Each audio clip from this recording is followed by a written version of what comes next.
ప్రతి సంవత్సరం క్లాత్ పందిళ్ళు వేయాలి అంటే చాలా ఎక్కువ మొత్తం అయిపోతుంది. లక్షల లక్షలు ఖర్చు అయిపోతుంది. కానీ వచ్చే క్లాత్ కూడా కొంచెం మరీ ఎక్కువ హీట్ని ప్రొడ్యూస్ చేస్తుంది.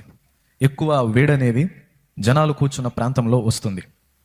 దైవజనులు ఇది ఆలోచించి ఆ మహాకూటాల ముందు ఎన్నో ప్రాంతాలు ఈ క్లాతుల కోసం ఫోన్ చేయని ఇండస్ట్రీ లేదు, ఫోన్ చేయని షాప్ లేదు.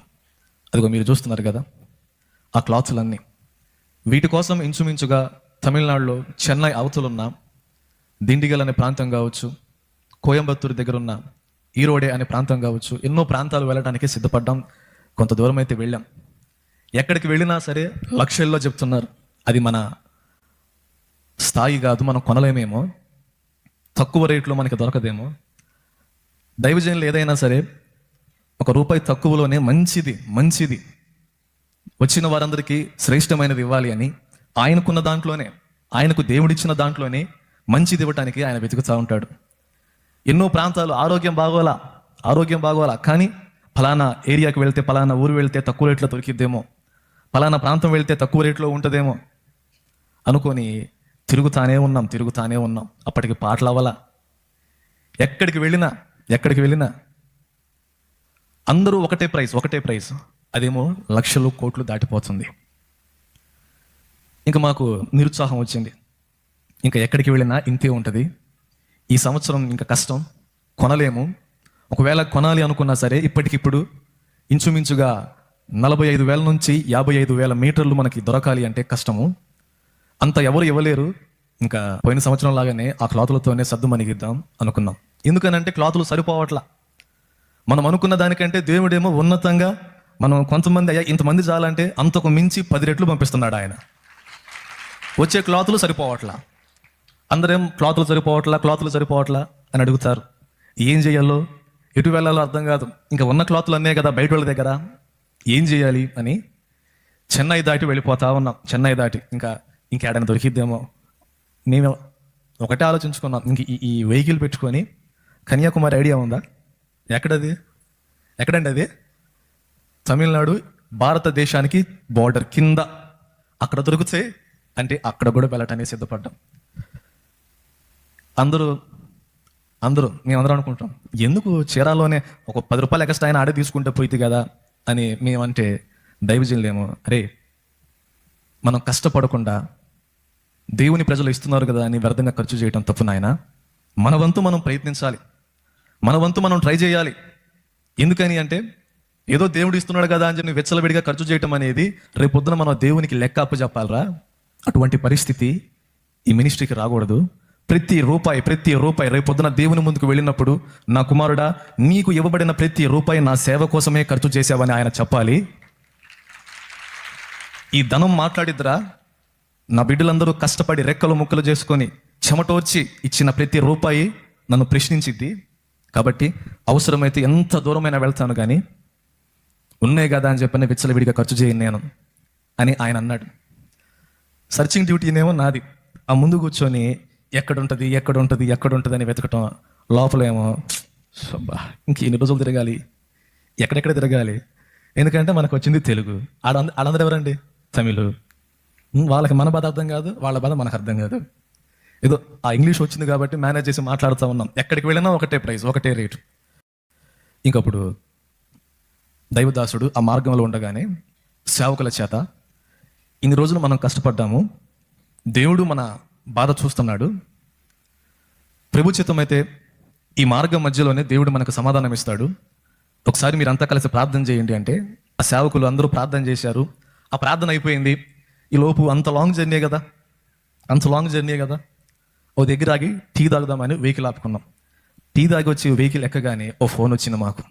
ఎక్కడి నుంచి? రాజస్థాన్ నుంచి ఫోన్ వచ్చింది. ఎక్కడి నుంచి ఇంకా నేనేం చెప్పలేదే, అప్పుడే కొట్టేస్తున్నారు. రాజస్థాన్ నుంచి ఫోన్ వచ్చింది. ఫోన్ లిఫ్ట్ చేశా. హలో సార్, చెప్పండి సార్. నా ఫీలింగ్ ఏంటంటే ఇంక లేదు అవకాశం. ఎట్లాగో ఇతను కూడా ఆ రేటే చెప్పేది, ఇతను కూడా ఆ ప్రైజే చెప్పేది, ఇంక దానికి నేనెందుకు కష్టపడి మాట్లాడటం అని చెప్పి నేనేం చేశాను, చెప్పండి సార్ సార్ మీరు ఏదో క్లాతులు కావాలని చెప్పని మీరు ఫోన్ నెంబర్ ఇచ్చారు కదా, మా దృష్టికి వచ్చింది, మేము కాల్ చేస్తున్నాం మీకు అని చెప్పి అతను అన్నాడు. అవును సార్, క్లాత్ కావాలి మాకు. ఇంచుమించుగా ఆ కైవారం మొత్తం కలిపే ఉంటుంది, ఒక 50 ఎకరాల దాకా. కావాలండి, క్లాత్లు కావాలి, మరి మీ దగ్గర ఉన్నాయా అని అడిగాను. వెంటనే అతని దగ్గర మరి క్యాలిక్యులేటర్ ఉందేమో, మేమేమో మాకు కొలత ఎట్లా వేయాలో కూడా తెలియట్లా. మరి 50 ఎకరాలండి, అది 2-3 ఎకరాల కొలత తీయటానికి. చూసారా ఆ ప్లేస్ చూసారా? ఈ చివరి నుంచి ఆ చివరికి పోతుంటేనే కాళ్ళు నొప్పులు వచ్చేసి ఆ మధ్యలోనే ఒక చాటు కూర్చొని మళ్ళీ కాసేపు పైకి వెళ్ళటం అట్టుంది. అంత లాంగ్ ఉంది. 50 ఎకరాలు క్లాత్ ఉందా లేదా అంటే అతను అంటాడు, సార్ మీరు చెన్నై, బెంగళూరు, కేరళ ఎటు వెళ్ళినా సరే వాళ్ళు మీకు చెప్పే జిఎస్ఎం 320 అని చెప్తారు. అంటే 320 మందం ఉంటుంది అని చెప్తారండి. కానీ అది ఉండేది 220 మాత్రమే. అది మీరు తీసుకున్నా వ్యర్థమే. డైరెక్ట్గా సన్ అనేది మనుషుల మీద పడిద్ది, మీరు ఇబ్బంది పడతారు అని చెప్పి అన్నాడు. నేను అనుకున్నాం ఈ మాటలు అందరూ చెప్తారులే, సార్ మీ సంగతి ఏం చెప్పండి అన్నాను. అతను అన్నాడు, మా దగ్గర పర్ఫెక్ట్ మీరు అనుకునే మందం సరిపడా క్వాలిటీ మా దగ్గర ఉంది. నేను అనుకున్నా, అబ్బా ఇంత గట్టి చెప్తున్నాడంటే వీళ్ళకంటే కూడా ఎక్కువ చెప్తాడేమో అనుకుని నేను చెప్పండి సార్ అని చెప్పాను.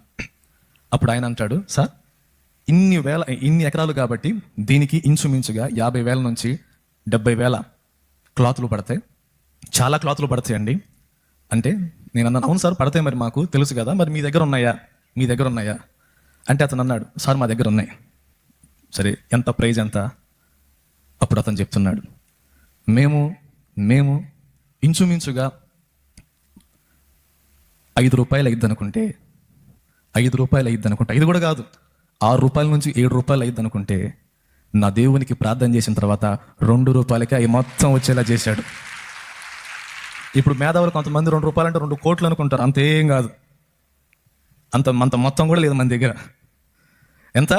2 రూపాయలకి వెళ్ళాం. రాజస్థాన్ ప్రాంతం వెళ్ళి అతని దగ్గరికి వెళ్తే అతను ఏదో మేము పరిచయం ఉన్నట్టు మాకు ఆ ఫ్యాక్టరీ అంతా చూపించి, ఆ క్లాత్ చూపించి, వాస్తవానికి అతను టర్న్ ఓవర్ మాకు చెప్పాడు. మేము ఆశ్చర్యపోయాం. ఇంచుమించుగా 200 కోట్ల టర్న్ ఓవర్ చేసే వ్యక్తి మేము వెళ్ళగానే మమ్మల్ని సోఫాలో కూర్చోబెట్టి ఆ ఓనరే మాకు సమోసా, టీ అన్నీ ఇచ్చి, మేము అనుకుంటున్నాం అబ్బో ఎంత బాగా సేవ చేస్తున్నాడంటే గట్టిగా బాగుతాడేమో అనుకున్నాం.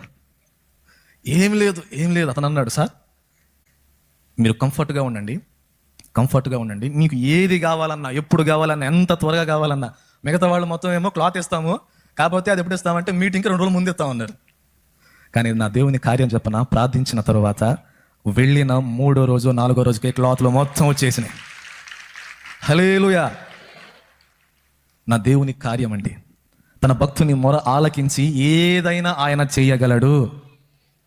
సమస్తము ఆయనకు సాధ్యమే. భక్తుడు దేవుణ్ణి పట్టుకోవటమే ఆలస్యం, అంతే. ఒక్కసారి దేవుణ్ణి పట్టుకొని దేవుని సన్నిధిలో మోకాళ్ళుని దేవుణ్ణి అడిగిన తరువాత సహాయము ఎటువైపు నుంచి వచ్చిద్దో తెలియదు, ఎక్కడి నుంచి పిలుపు వచ్చిద్దో తెలియదు. లేకపోతే అతనికేం అవసరం 200 కోట్ల టర్న్ ఓవర్ చేసేవాడికి మన ఫోన్ ఏమన్నా అవసరమా? మన నెంబర్ ఏమన్నా అవసరమా? దేవుని మహాకృప, అద్భుతమైన క్లాత్ మనకి రావటానికి దేవుడు సహాయం చేశాడు.